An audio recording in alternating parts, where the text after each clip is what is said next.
The McElroy brothers are not experts, and their advice should never be followed.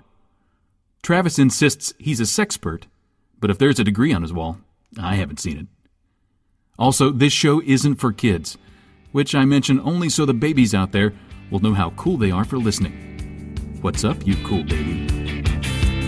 It's familiar, but not too familiar, but not too not familiar. It's a new craze. Hey, good girls, do you wanna just say, hey, I wanna? Just say, hey, I wanna.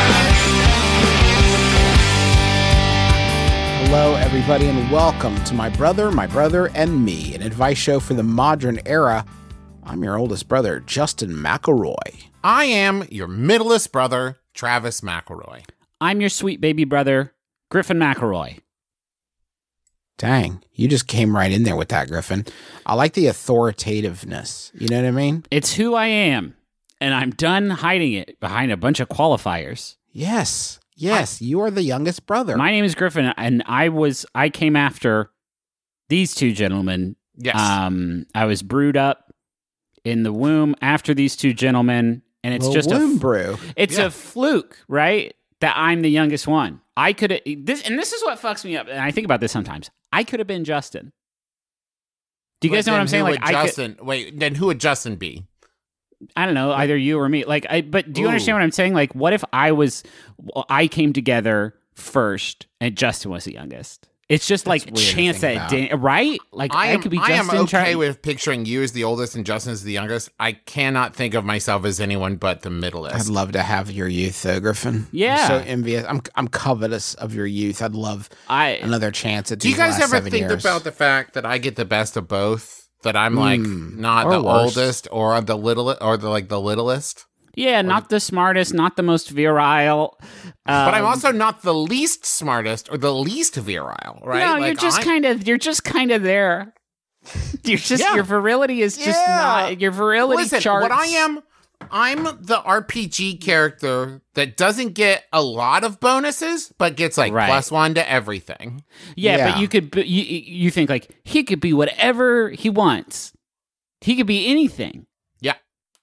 And then he doesn't. But then it's like, where did it go wrong? Well, I don't think anyone has ever looked at me and thought he could be anything. But I think that they've maybe looked at me and thought... certainly not. You didn't need to clarify that. No, but I think people might have looked at me and thought, I bet he could be mediocre at anything. Like, I think that he could be a pretty average to slightly below average lawyer, right? Sure. Like, so the king rolls up and he's like, "Oh, we need the most virile knight in the land." And I'm like, "I got this one, guys." And I walk off. And then the queen comes up and is like, "We need the most wizened sorcerer in the land." And Justin's like, "Don't worry, guys, I got this." But then that's all the royalty that there is. No, but then, excuse me, but then perhaps a duke rolls up and says, I'm on a budget and I need a good kind of catch-all knight. Yeah. And I'm like, I am the one for you. Listen, I'm a jack of all trades, master of none. The prince is like, I need someone to carry my packages back from Ye Gap. Uh-huh. Now you've lost I feel like you lost the metaphor a little bit, Justin. Is that me? Because I am the strongest. Yeah. No, you're not the strongest. You just are strong enough to carry packages. Justin's the strongest. Justin's the strongest? Yeah. Yeah. Huh. Strongest, smartest, bravest, coolest. My head is like a shark's fin.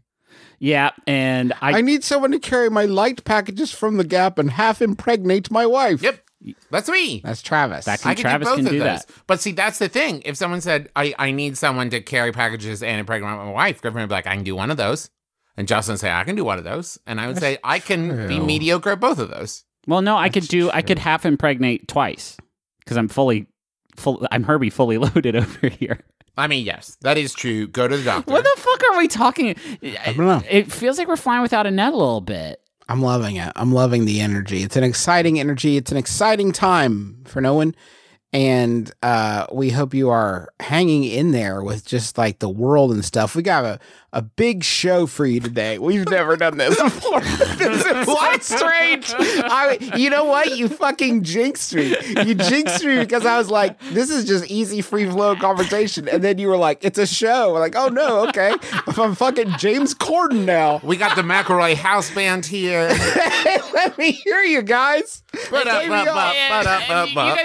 guys heard about this? Denny's has a new special. This is a. Oh, it's time for doing Munch Squad, and Denny's is doing a new thing. Have you guys heard about this? Ladies and gentlemen, welcome to the show, Rosario Dawson. Mm-hmm. Oh, wow. It's a big get. Hey, it's me, Jake the Snake. I got my big snake here to do tricks for you. Animal expert Jake the Snake is here to show us his collection of reptiles. I've got 3 snakes. 1, 2. I'm into herpetology. I don't wrestle anymore. I got into actual snakes. Let's get into the advice. Yeah. We've waited long enough. This Monday, I came home from my first shift back at work since the start of the apocalypse to find that all my posters, about 15, had been flipped upside down. I have 3 younger siblings and a friend staying with me this summer. No one will confess. How do I find the flipper, or at least get them to anonymously write the posters? That's from Poster Problem in the Purple Mountains. Wow, this is an easy one. Flip them back over, and then when the person who did this ill-conceived prank sees that you have fixed it without even acknowledging that the prank has happened, they will feel a sense of shame that will be so heavy. It will be like a boulder has landed on them. There is nothing worse. The worst possible outcome to pulling a prank is that the other person is just kind of mildly annoyed by it and doesn't even if you act like it made you sad, that's great. Like that could be cool. No, the worst possible outcome to a prank is somebody dies. Somebody dies. No. Okay. The worst possible outcome to a prank is everybody dies. Okay, yes. That is the worst possible outcome to everything. Yeah. Sure. Or all life is extinct. Yeah. Mass extinction is the worst possible outcome of a prank. Yes. A prank. Yes. Oh no, I put a bucket of water on top of a door frame and it fell and somehow cracked the earth in half. It fell onto a molten. Yeah, right. Exactly. You hit it in just the right way. The Earth's got a glass jaw right there. Ashton made Beyonce think she knocked the Christmas tree over, but it unearthed some sort of turbo virus. That's the worst possible outcome. I right prank behind called that, someone, a random dial number. It was Cthulhu. He got pissed. It was actually a nuclear launch code somehow. I don't know how that worked. But right behind that is being embarrassed because your prank was just sort of like brushed off annoyance by somebody else. So just flip these posters right back over. You're gonna like the way you look, I guarantee it.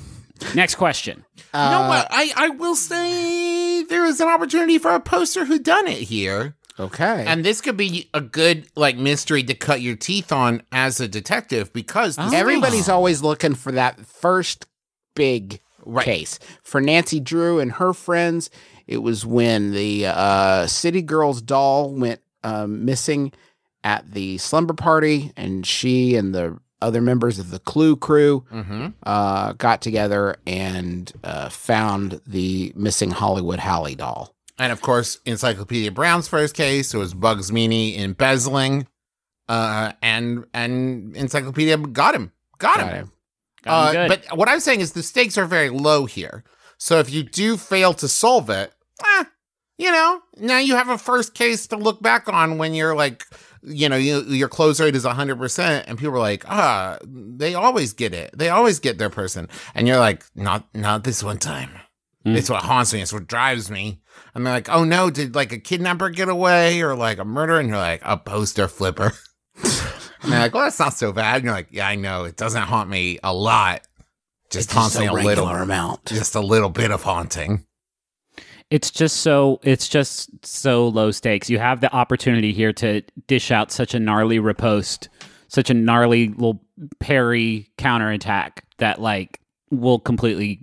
I remember one April Fool's Day when we were young. I tried to do some pranks on Travis, who I shared a room with at the time, and one of the pranks, I remember this very clearly, is I took down whatever calendar you had. think it was like a nerd ass Xanth calendar, which hasn't aged well, and I replaced it with like your nerd ass Xena calendar, and I was like, "Gotcha, motherfucker!" And you were like, "Yeah, that's my Xena." Travis only reads his calendar as far as the X at the very beginning. Right. So he didn't even notice. He didn't even notice. But really, this last 15 seconds or so was just me viciously dragging young Travis for having I'm sorry. I didn't realize. I mean, I'm embarrassed by Xanth because it didn't age well. Right. But I'm not embarrassed by liking things, Griffin. I enjoy things. I'm a fan. You want to list some other? I also like Supernatural. Trav, you like... But I didn't know you were a Supernatural fan. Oh, I hadn't mentioned it? Can I do a Yahoo? Yes. I like that, I think. This one was sent in by lots of folks. It's from an anonymous Yahoo Answers user who I am going to call Xena asks, do you... Sorry, Travis, not real. Oh. Do you miss the days when it was still popular to shop at Sears? Yes. That was a cool... era when I worked at a Sears. Wait, is that true? At the Land's End department, correct? In the Land's End department. And then I would say you worked at a Land's End that was eaten by a Sears that was eaten by a mall. Sure. And I'll tell you what, it was cool in there every day for a while. It was like, I remember, like, I'd be there and, like, I'd look over and I'd be like, is that Ray Liotta shopping in the Land's End department? And it was, because it was cool to shop at Sears. And there's no one cooler than Ray Liotta, who I need to now make a point of order. Quick Google. Make sure I know nothing about Ray Liotta, so if he's done some bad stuff, I take it all back. He hasn't done Xanth himself. Boy, Sears is I never necessarily understood Sears because it's like where I went to get my inexpensive suit jackets for cotillion, but also if we needed some new bedding and also some grill tools. Yeah. I don't necessarily love that all of that is in the same location. Sears is like the Travis McElroy of stores in that they don't really excel at any one thing except Land's End clothing. Right. That was fine. Yeah. But like it wasn't like, oh, who has the best fill in the blank? And the answer is not Sears, but if you're like, I only want to go to one place. Oh, good news. Good news. It's Sears. It's weird to be is Sears gone? Sears has got to be gone. If Sears ain't gone now, there's no way it's going to get through the unpleasantness. I mean, Sears is around, but like many Sears are not. Like Sears at in Huntington closed in August last year. Wow. So it's been a little bit. Man, I'm thinking about it though. It was fucking cool to shop at Sears. Right? I mean, the one in Huntington was next to the Qdoba and the Books a Million, so that's cool. Yeah. Because you could get kind of like get a book to read and enjoy, get a snack of some chips at Qdoba, and then go get yourself a socket wrench at Sears and just have an afternoon, make an afternoon of it. That's a nice shopping That was experience. so cool. I cannot tell you how many times I have needed to buy the hot new John Grisham book and fucking bust up a burrito and also buy a socket wrench and a webbed belt at the same store. And luckily that little corner of the mall always had my back, didn't it? You got to get that hot new socket wrench because you're like, I got this old busted socket wrench at home. It doesn't have all the new features. It doesn't have the new ergonomics.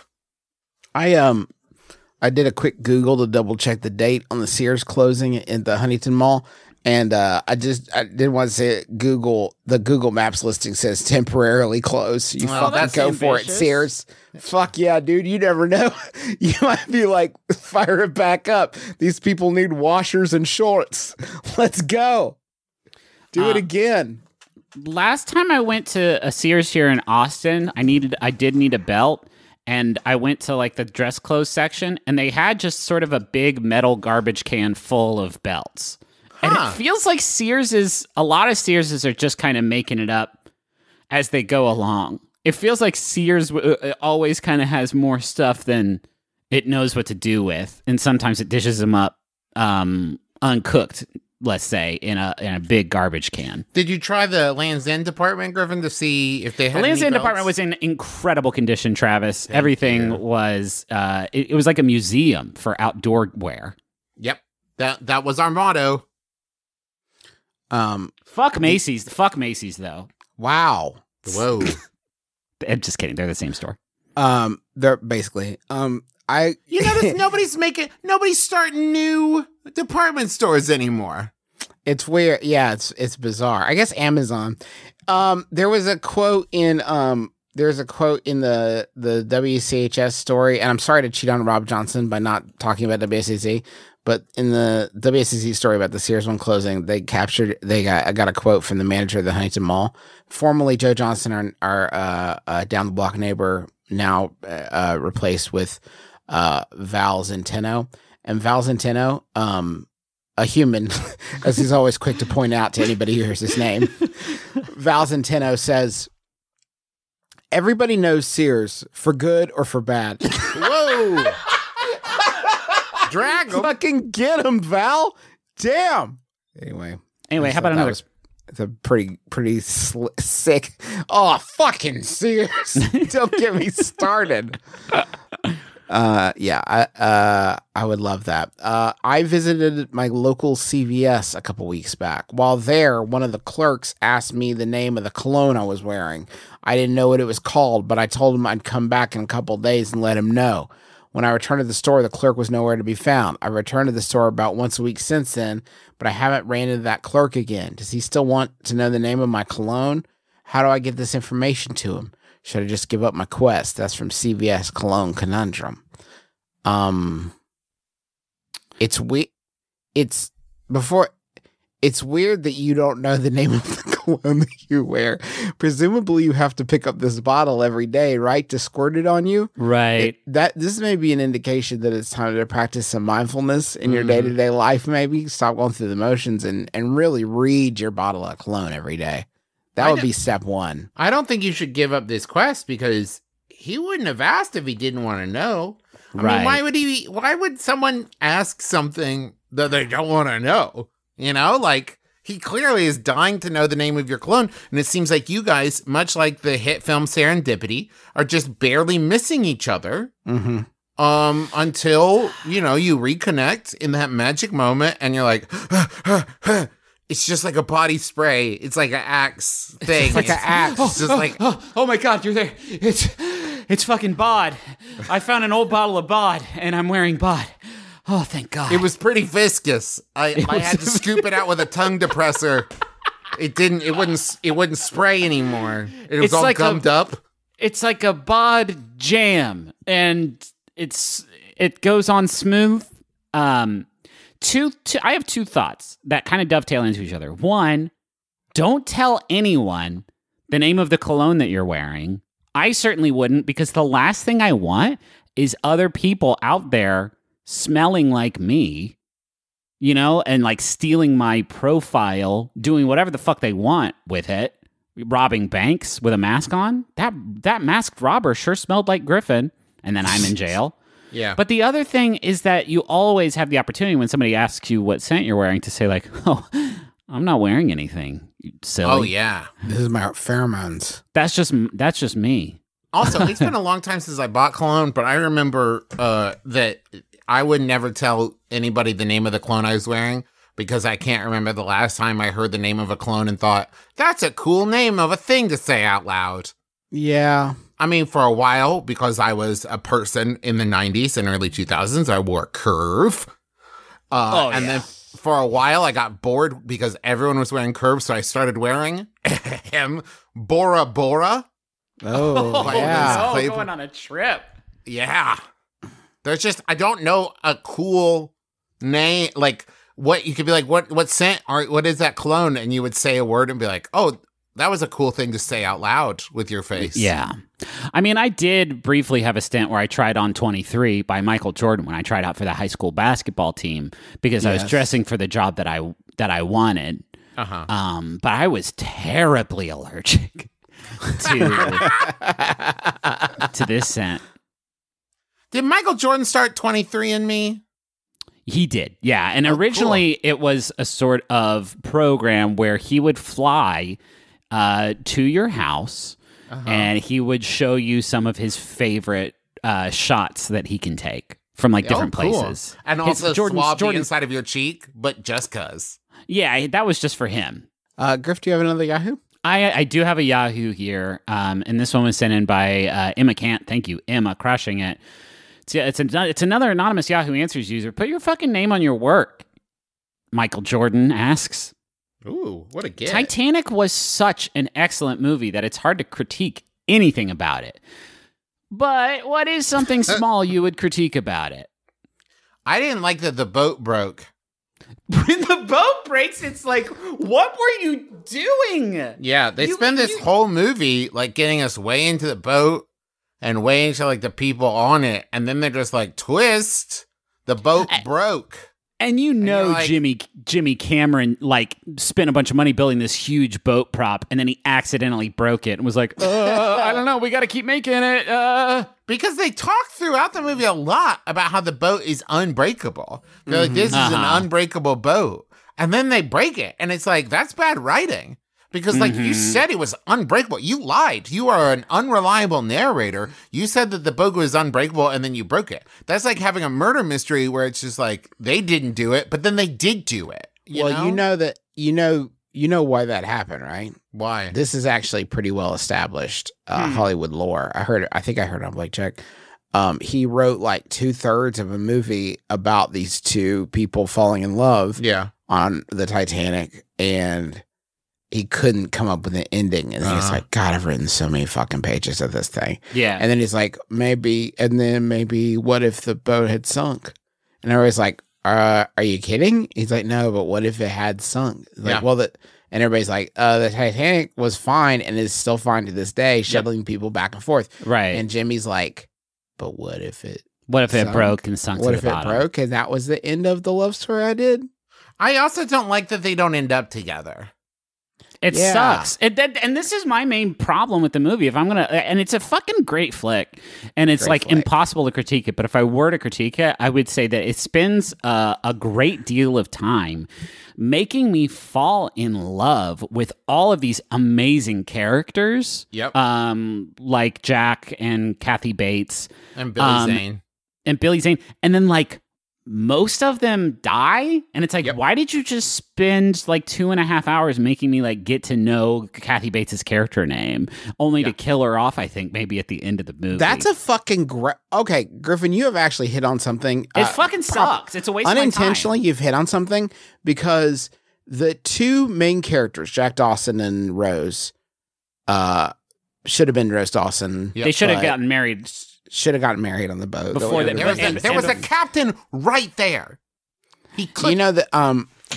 Real quick, I do want to just, as long as I want to get to my point, but Bill Paxton's character was named Brock Lovett, and that is one of the few characters who is a complete invention by Jimmy Cameron. So he was just like, what would be a good name for an undersea explorer? I got it, Brock Lovett. Well, he said the name is Brock, and someone said love it, and he said, okay, yes, perfect, exactly, good.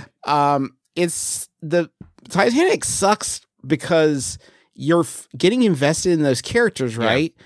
And then towards the end, spoilers, but towards the end, the boat break, and everybody sink into ocean and dies. That actually made me sad, right? And that like it was so stupid because I want to watch a movie to feel good, right? Right? But you actually you fucked up because it made me sad. Yeah. Why did you waste all this time? What they should have done, I'm going to fix it real quick. Yeah. What it should have done is if Leonardo DiCaprio had been a real dingus the entire time. Right. Like he kept like, like, you know, like stuff like stealing Rose's wallet when she wasn't paying attention and taking her dog and like throwing her dog overboard. Yeah. Just kicking Kathy Bates every time she's on, like just walking in and kicking her butt. Yes, I love that. Yeah, exactly. Like putting out lit cigarettes in Billy Zane's bald head and he been doing all this shit. And then that would have kicked ass because when she shoved him off the door, you would have been like, fuck yes, get him. And then him. she You could have said feel something cool good. like, you know what, we're breaking up, and shoved him off the door. And you're like, Yeah, or how about this, Travis? How about this? How about where she's like, hey, you're dumped in, and then as he sank, she'd be like, into the ocean. And it's like, you'd feel good. You would feel good if they did that in movies. Hey, can I make one more note? Can I make one more note? I'd love to keep fixing Titanic, for sure. They're steering the boat, the captain's and he's doing a great job. And he's like, I think I'm gonna driving the boat. Well, is the whatever. actual But he's like, I'm going to proper- steer it right next to this big iceberg so everyone can get a good look at the iceberg. And then maybe there's like a clumsy crewman who like, whoa, and he bumps the wheel. So and that's what makes it go into it. So it's like, oh, this was like completely avoidable if it wasn't for like Clumsy Steve, and like Clumsy Steve like runs into the wheel, and then so it's kind of funny for a second, and it's like a big like. Do you That know could be really whoa. good. Do you know what would be a fucking cooler? I want to fix it more. Okay. Yeah. What if you cut down the stuff with Jack and Rose to about get it 5 minutes? Yeah.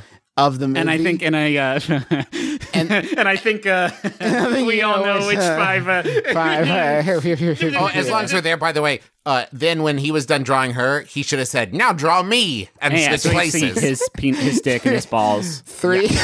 Okay, so 5 minutes of it is that, and the other 3 hours and 10 minutes is you animate the iceberg and give it like. Make it talk about all its hopes and dreams and shit. Yes. And then when the boat comes, you're like, oh, fuck no. Yeah. No, not the iceberg. I see the iceberg. He's about to get hit by a boat. Get out of the way, Icy. And you'll just be screaming about that. Those people will keep going. You don't give a fuck about that. They can all sink for all you care. Yeah. All you care about is like, is Icy okay? And here's the thing about this version.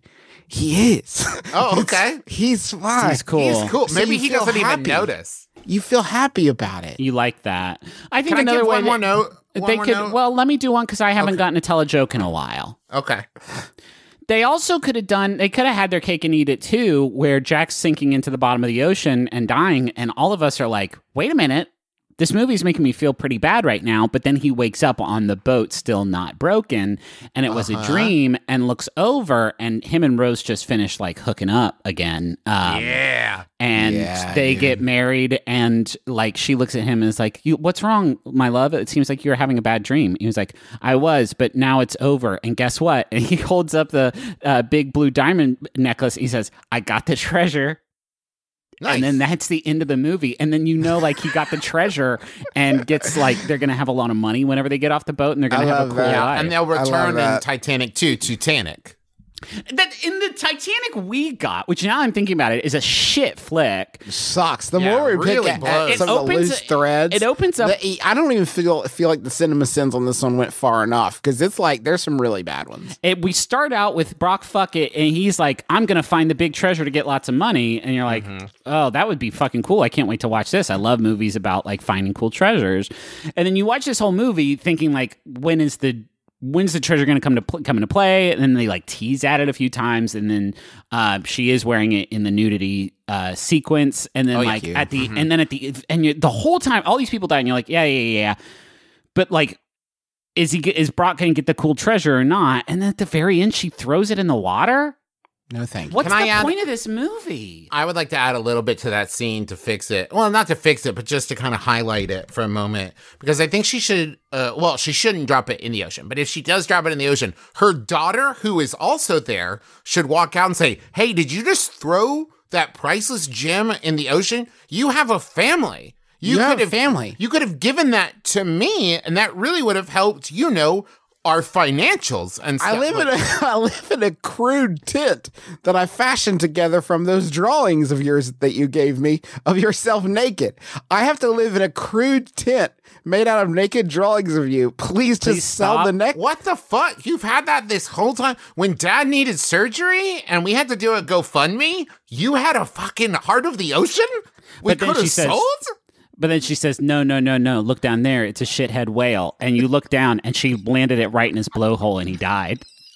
That's pretty good. Also, I named him Jack after another shithead I knew that died also. can I give one more note? He's been mad dogging our boat here this whole time. But don't worry, I took care of it.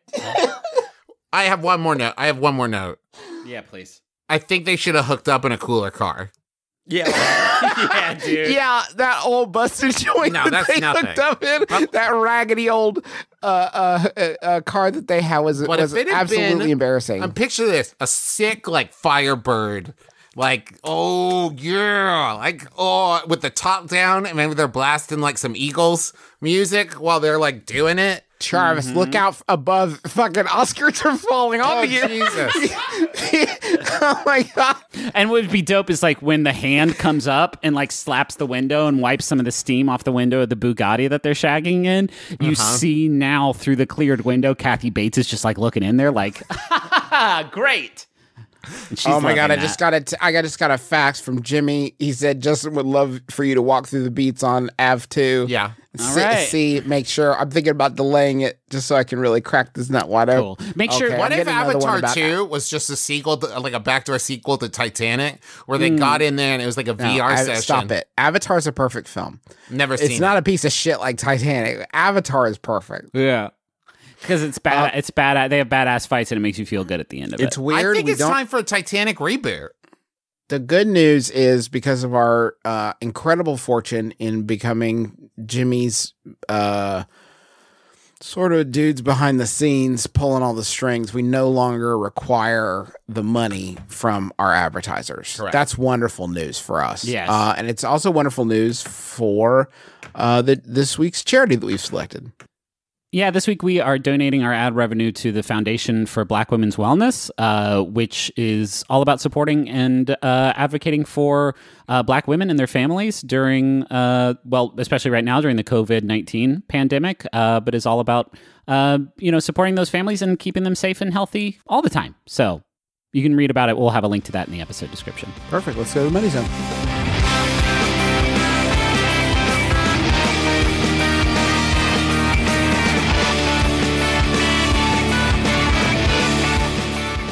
I want to talk about honey. I love the stuff. Comes from bees. Don't get people confused. Honey is an online service that you plug into your web browser, and when you're shopping online, you're about to check out. There's little honey pops up. It's like, hey, can I save you some money real quick? And you're like, sure, I guess. And that's honey for you.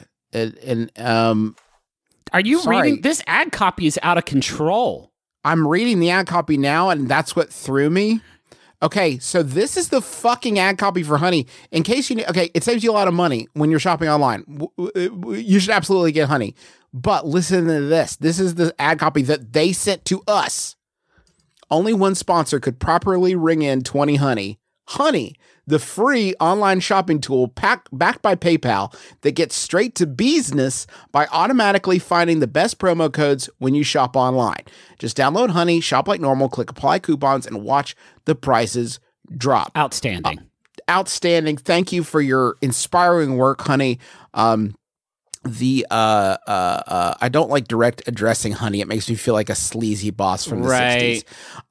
But anyway, I have had to buy a few tools lately. When I have been checking out, I've used Honey, and I've saved like $50 just this week via Honey. You're just losing money if you don't use it. It's free. It installs in seconds. It's super easy to use. Just go to joinhoney.com/brother. That's joinhoney.com/brother. Give it a try. You will not be sad that you did. You'll be happy. The opposite. Happy you did. Well, I don't want to get the you won't enemy be, of sad. Listen, you live in now. You won't be happy, but you won't be sad. How's that? Hey, stamps.com is going to get you stamps without you needing to go to the post office. And let's just put the tiger on the table and yell at it. You don't need to go to the post office to get stamps for, your letters or packages or whatever, because stamps.com brings all the services of the U.S. Postal Service right to your own home or your office or wherever you're laid up right now. Stamps.com has all the services of the U.S. Postal Service, except it's in your computer. And so that's What? pretty cool. Use your computer. Like on Reboot? Yeah, basically like Reboot. So you have all kinds of mail carriers that live in there, and they play all your video games for you. Stamps.com will help you print official U.S. postage for any letter, any package, any class of mail, anywhere you want to send it, 24/7, no questions asked. I don't know that last part. They may ask a couple questions to make sure the mail gets to the right place. But anyway, once it's ready, you just leave your mail for the mail carrier, or you schedule a free package pickup, or you drop it in a mailbox. You don't have to touch anybody, which is great.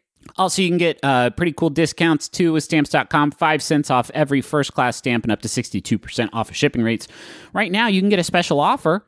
That's a 4-week trial, plus free postage and a digital scale without any long-term commitment. Just go to Stamps.com, click on the microphone at the top of the homepage, type in My Brother, all one word. That's Stamps.com, enter My Brother. Stay safe, my friends. Listen, I'm going to talk about Warby Parker in a second, but first, do you guys ever think about the mythology that Reboot was building, that was every time you played a game on your computer, you were putting the residents of your computer at risk? Every time. Okay. That's a weird thing. Oh, you want to play that cool racing game? Murderer. Yeah. Now, back to Warby Parker.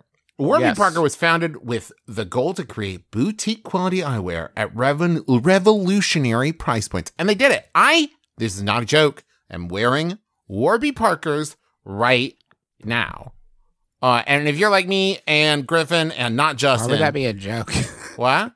Why would that be a really shitty, not funny joke? If I said like no bullshit. Listen, this is a no bullshit zone. I'm wearing Warby Parkers right now. They probably don't love the cursing and stuff. No bullcorn. It's a family company, Trav. The Warby Parkers on my face right now. They're adorning my nose and improving my vision. And Griffin wears glasses too, and Justin does not. And the end of Travis's book report on who wears glasses. My favorite thing is Warby Parker doesn't just offer glasses. They also offer sunglasses, which I require to see when it is bright outside. They also have contact lenses and eye exams. They're committed to providing exceptional vision care online and in stores. We have a Warby Parker store here in Cincinnati. So I love them. They're comfortable, and they have sizes big enough to fit my giant head, which I really appreciate. And they're stylish and cool. Warby Parker is committed to providing exceptional vision care online and in stores. Their glasses start at $95. It includes prescription lenses. And like I said, they have sunglasses, progressive, and blue light lenses. So try Warby Parker's free home try-on program. Order 5 pairs of glasses to try on at home for free for 5 days. There's no obligation to buy, ships free, and includes a prepaid return shipping label. Try 5 pairs of glasses at home for free at warbyparker.com/mybrother. Welcome back to Fireside Chat on KMAX. With me in studio to take your calls is the dopest duo on the West Coast, Oliver Wong and Morgan Rhodes. Go ahead, caller. Hey, I'm looking for a music podcast that's insightful and thoughtful, but also helps me discover artists and albums that I've never heard of. Yeah, man. Sounds like you need to listen to Heat Rocks. Every week, myself, and I'm Morgan Rhodes, and my co-host here, Oliver Wong, talk to influential guests about a canonical album that has changed their lives. Guests like Moby, Open Mike Eagle, talk about albums by Prince, Joni Mitchell, and so much more.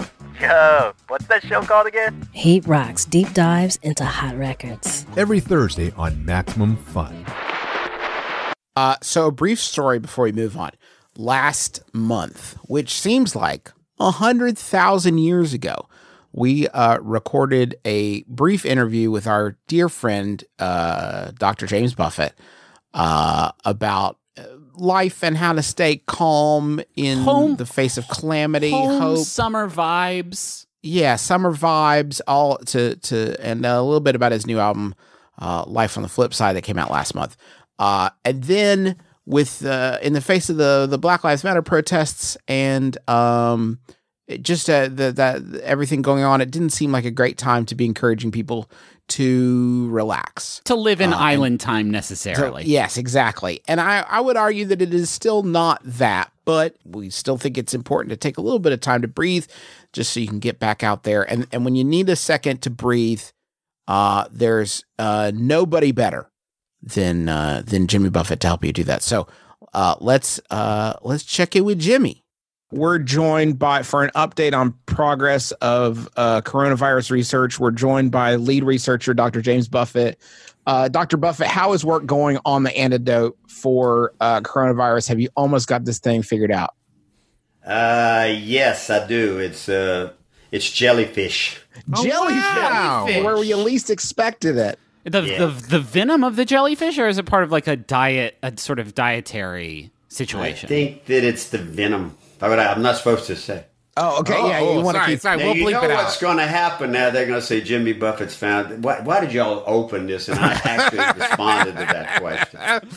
I'm just guessing here, Jimmy, and this is related to nothing, but have you been awarded any honorary doctorates from any universities? Are you Dr. Jimmy Buffett yet? I am. Yes, I knew it. Wait, I got one in here. Maybe it's in the room. I just got them lying around. Just like reach out. It's a pile of honorary doctorates. I swear to God, it might be.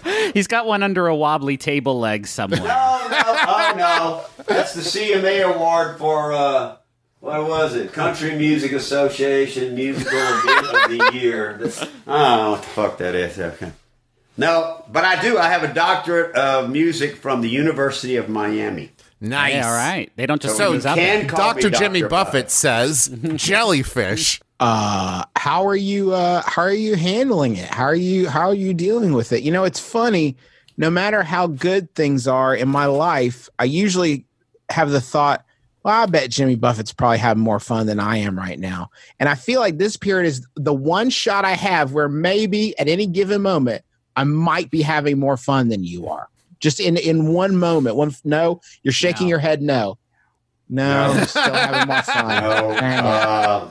I bet you've been in just like some boring place. You're probably in Cleveland or something. Like you're stuck landlocked in Cleveland.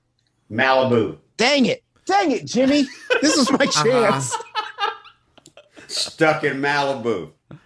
Now, I have heard Cleveland referred to as the Malibu of Ohio. So, Listen, I couldn't agree more. Listen, I'm very, they've been very, very good to me in the state of Ohio. Yeah, for a couple of days there, I was climbing the walls. But I'll tell you what it was. I read this article early on. You know who Scott Kelly is? The astronaut? No. he's an astronaut, right? He's that There you astronaut. go. Yeah. Thank you. Thanks, Travis. He is the man that has spent the human that has spent the longest time in space. Look at us all out here now. It could be pretty locked in, but when you're on the space station, Right. the interesting thing was the common sense things he put out there kind of calmed me down, and it made me think of long sailing voyages that I did, and that's exactly what I did because, when I used to do long trips, 1,000 miles or so down from Newport to British Virgin Islands or to St. Bart's or from Lauderdale, it's still a long trip, and you're on your own out there. So the way it usually started out was a party at the dock, and you got a little drunk, and you were hungover when you left, and it pretty much never ceased to fail that something major on your boat would break or a huge storm would hit you in the first day or two while you're still trying to get over your hangover. And there are times probably I was weeping to myself going, I should be back on shore eating eggs Benedict at the Four Seasons. Why am I out here? Then you have to kind of slap yourself in the face and go, hey, get it together and get in the groove. And you do. And I just want to say, Dr. Buffett, this might go completely against your entire ethos, but the idea of being hungover on a boat during a storm sounds like the worst thing in the world to me. This seems like the worst thing I can imagine. There's something worse. Hungover on stage in front of 10,000 people. Try that one. I don't do that anymore. Listen, that was when please baby Jesus, if you let the adrenaline get in here and let me get through this, I swear to God, I will never do this again. That happened at about 50, and I haven't done it since. So we have a few more, like a decade and a half of good hard living ahead of us before we have to. Don't go there yet. I'm not saying stop today. Sure. Yeah. Hey, it has been 7 years since you've released a studio record. I think Songs from Somewhere was the last one. Why and now you are back with Life on the Flip Side. How do you know when it's time for you to put out a record? Do you wait till you have enough songs, or you decide, I got to sit down and focus on this long enough to do one? You know what, Justin, it's a little bit of both because, I was having a lot of fun being Jimmy, and but in the meantime, there was work going on, which was the musical. That took a lot of time, and that was the first 4 months of the year, and then touring, and then we were immediately into preparing it for the road. So between that and all of a sudden jumping into the Kygo world and becoming what they anointed me the godfather of tropical house, I enjoyed playing around in there. So I was kind of, my creative stuff was going in those directions, and before that, other things were doing it. And then it's the time flies thing. You went, damn, it's been 7 years, and we were starting to write, and I had some pretty good songs. And and it was a great thing with the Coral Reefer Band. We loved being in the studio. I mean, some of the best times I ever had playing music was in that studio with my band, because we built that little studio in Key West, and that's kind of our little magic spot.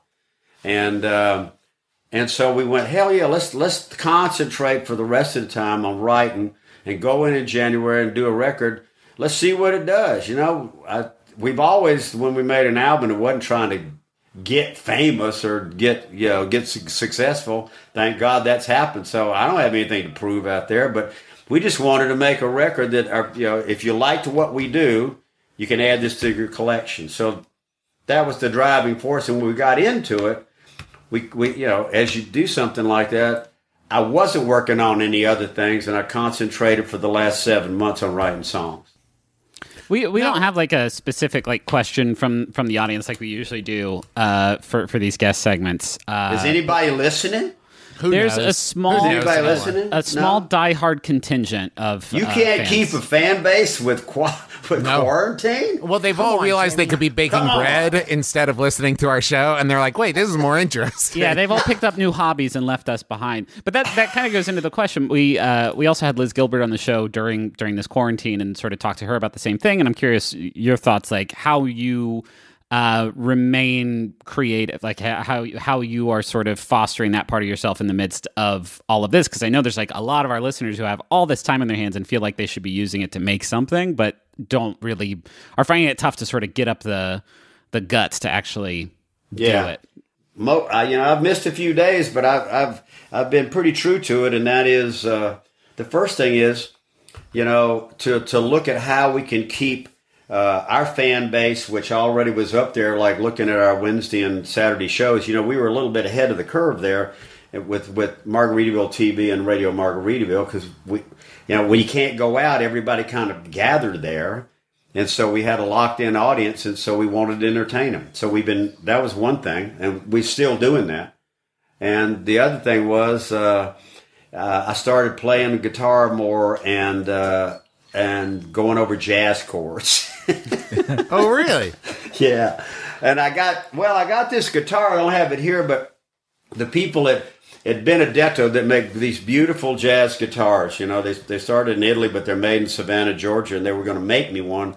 And the factory shut down, and I had a loaner, so I still got it. And it's this beautiful guitar. So I had this great Benedetto jazz guitar. Thank you, Howard Paul, who's the CEO, and they're waiting to go back to work too. So I've got this beautiful jazz guitar, and I'm not a big jazz player, but I love listening to it. So I started playing looking for some little augmented sevenths and chords as I was writing. And I had this guitar, so I'm doing like an hour a day of just playing guitar, and also an hour a day of French, because I speak fairly good French, but this is a good time and I'm doing better now because I'm doing it a lot. I go up on a podcast and talk to people, and I'm reading The Little Prince in French. Have you thought about releasing a French jazz album? There you go. Really alienate everybody. How did that not cross my mind? Listen, I would buy it. You call it James Bufeè Presents, and then you make it, and I would listen to the hell out of that. Jimmy, as somebody who's been to several of your concerts and has heard people just sing along with every word, I would fucking adore one night to hear you be like, hey, everybody, I'm just going to groove for the next 30 minutes I'm just gonna sit here, just kind of noodle on some of this. You all know French, right? Okay, just follow along. French and jazz card. You want to see an audience move out quick, you know? Yeah. Concessions and merch sales are going to spike.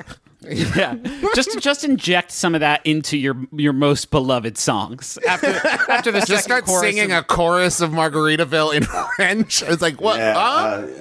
Let's see. Wasting away would be Nipontoncourt. It'd be who cares? Nipontoncourt and Margaritaville. That's Let's good. see, I like that. Yeah. J'ai besoin d'une grande vase de sel. All right. Yeah, I love it. Quelque chose jaune dit en ferme, Corrence. C'est moi emporté. Bon, there you go. You just cut that out, put it on Spotify. Wait a minute. We got something here. Oh, here we go. Oh, here you go. Lay it down. Okay. All right, great. Jazz cards? Okay, let's do it. Okay.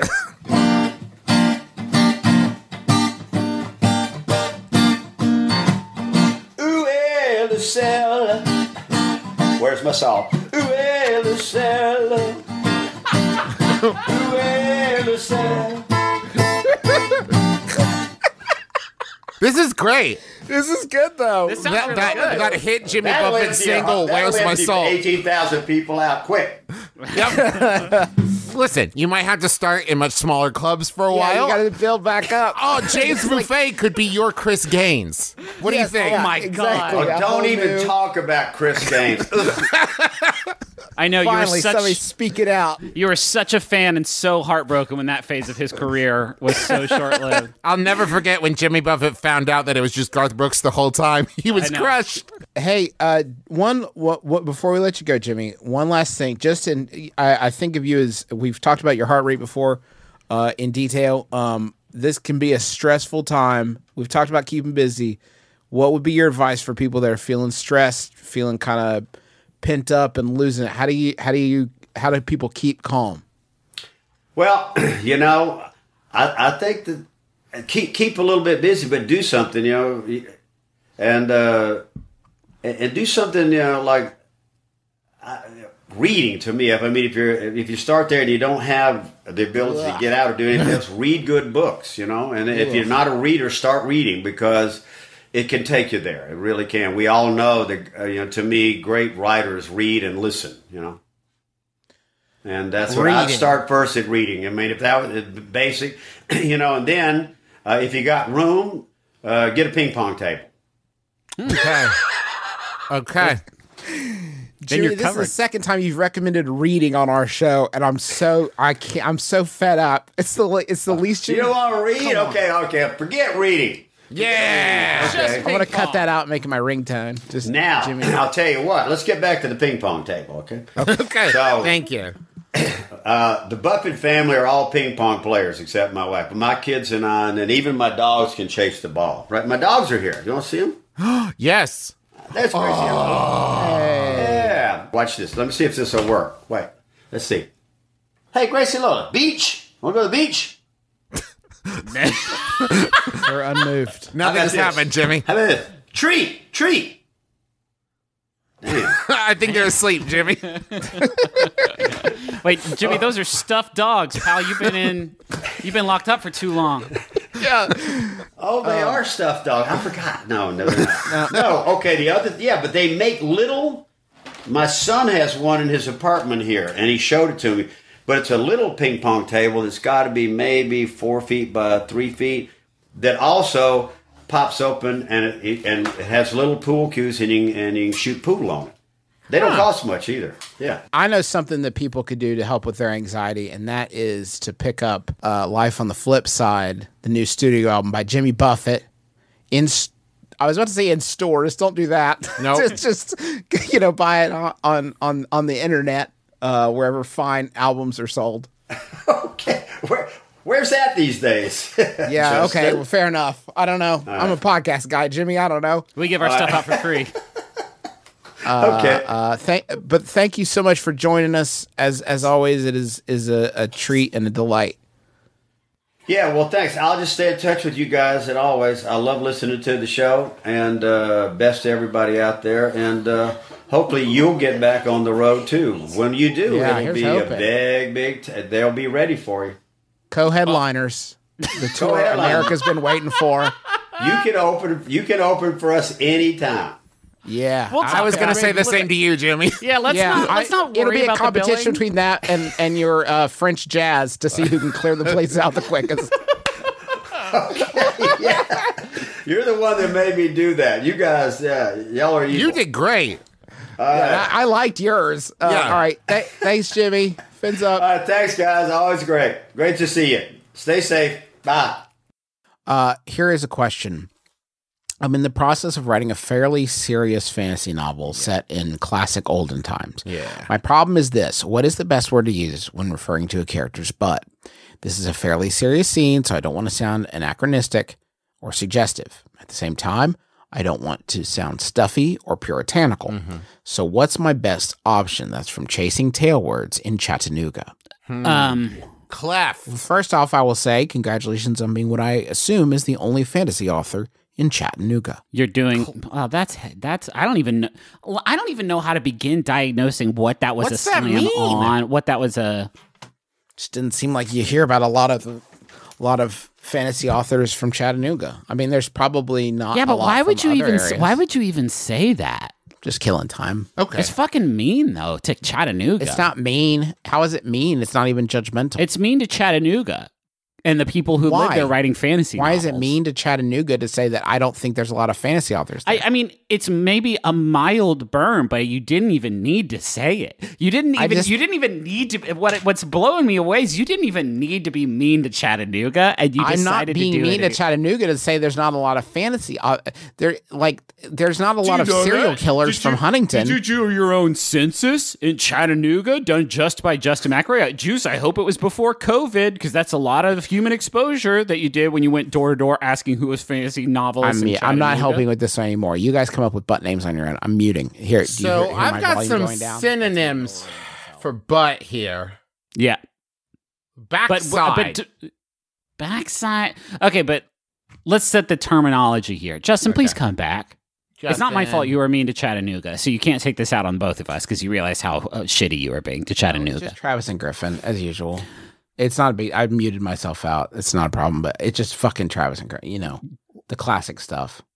Yeah, I was dunking on Chattanooga. This usual shit. Yeah, I hate it too. Who do you think he's talking to, Griffin? It's a shitball town that no fantasy authors go to. All right. You can't. That's why I'm surprised there's not more fantasy authors, just so they can pretend to be anywhere else. He probably Other called than John Chattanooga. Scalzi. John Scalzi. I didn't hear. No, nobody's talking about John Scalzi. Why would you, sweetheart? Why would you say John Scalzi? There's nobody talking about John Scalzi. Yeah, Old Man Swore is dope, though. You're right. Yeah. Derriere. Derriere is funny. I mean, that's the thing. Are you trying when you're doing this serious sexual fantasy novel? Are you trying to? Is it like a funny scene? They said it's a fairly serious scene, so that probably rules out Tushy, which Yeah. the thesaurus.com recommended. Now, let That's me throw fucked up. this out. Haunches. Fuck. See, I should have stayed muted because I was gonna use haunches. That was my haunch. Like he showed his haunch in a serious way. What about his cleft, which I said earlier, and I stand by his bottom cleft? I want to know what is the scene. Okay, what is the scene that's not funny and it's not suggestive? It's just a regular, serious scene about butts. Yeah, it's sexual. Like there, but that like he takes off his No, pants and does not want him to be suggestive. So it's not sexual. It's a fairly serious. Oh, so like he is being stripped nude to be brought before the king's court council. The official butts. Oh, then it's Keister. His keys. No, that's not. I'm the KBI. I'm the King's Butt Inspector. Fanny? I'm the FBI, the fiefdom butt inspector. The problem is the only thing that I'm seeing that I think like is fairly serious is like bottom, but that just sounds like so infantile. Bottom. What about posterior? No. no. What's That wrong with sound like that? a grandpa. Overly clinical. A big thing that like authors like to do whenever they're talking about somebody's privates or back privates is they will use like metaphor and be like his big pumpkin.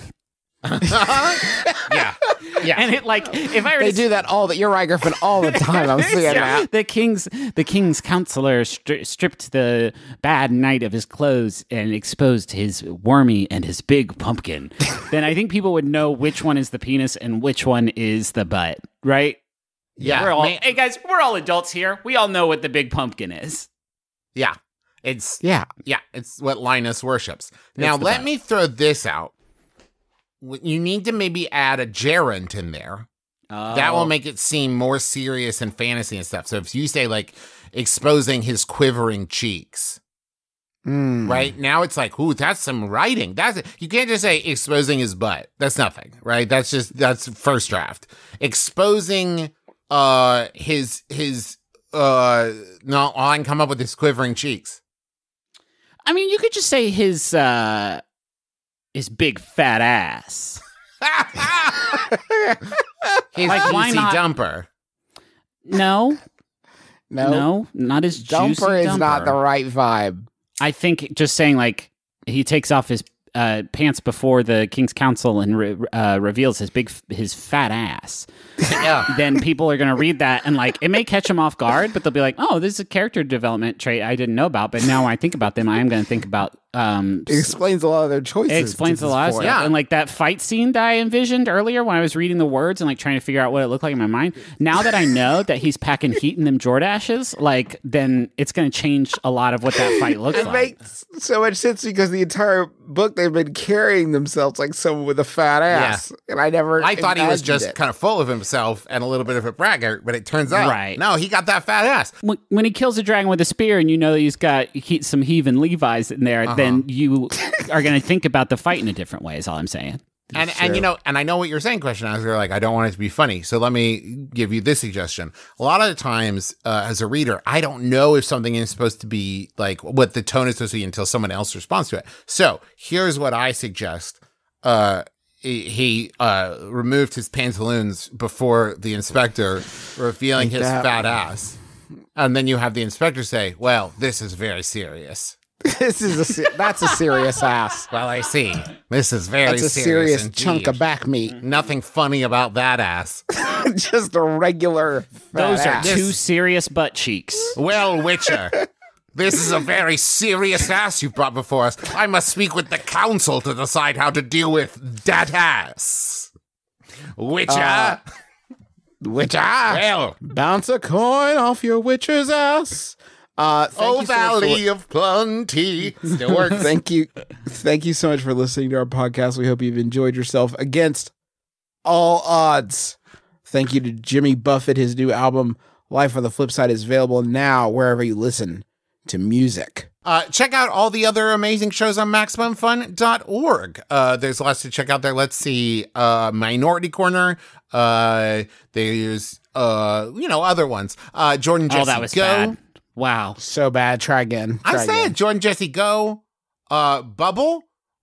Which, there's not like new episodes or anything, but it's still great. Still worth a listen. Why are you so bad at talking about the other shows on the Maximum Fun Network? Don't know, Griffin. Go to McElroymerch.com. You know what I like? Heat Rocks. Heat Rocks is You ever listen to Heat Rocks? It's a good one too. Great way to discover new music, I found, personally. You can go to McElroymerch.com, see all of our merchandise there, including a Good Out Here t-shirt, as well as a Phantasmal and Resplendent pen, both of those from the Adventure Zone, and the proceeds of which are going to the Trevor Project. So make sure to check those out. What else, boys? Check out also the Foundation for Black Women's Wellness. We'll have a link to that in the episode description, and think about supporting them also. Did we thank John Roderick in the Long Winters? No, but go For the use of the do theme it. song off, it's a departure off the album, Putting the Days. The one and the same. Thanks, John in the Long Winters. Do y'all want that final? Yes, Yeah, please. absolutely. Well, let me fucking find it. Okay. Hold the fucking phone. Okay. Here's another Emma Cant joint to close us out. Thank you, Emma. It's from Yahoo Answers user Samantha, who asks, can you get a tongue piercing if your tongue isn't healthy? Oh, boy. Oh, boy. My name is Justin McElroy. I'm Travis Racing. McElroy. I'm Griffin Mac. Is that too gross? Should I do a different one? No, it's you already said it. This has been my brother, me. Kiss your dad square on the lips.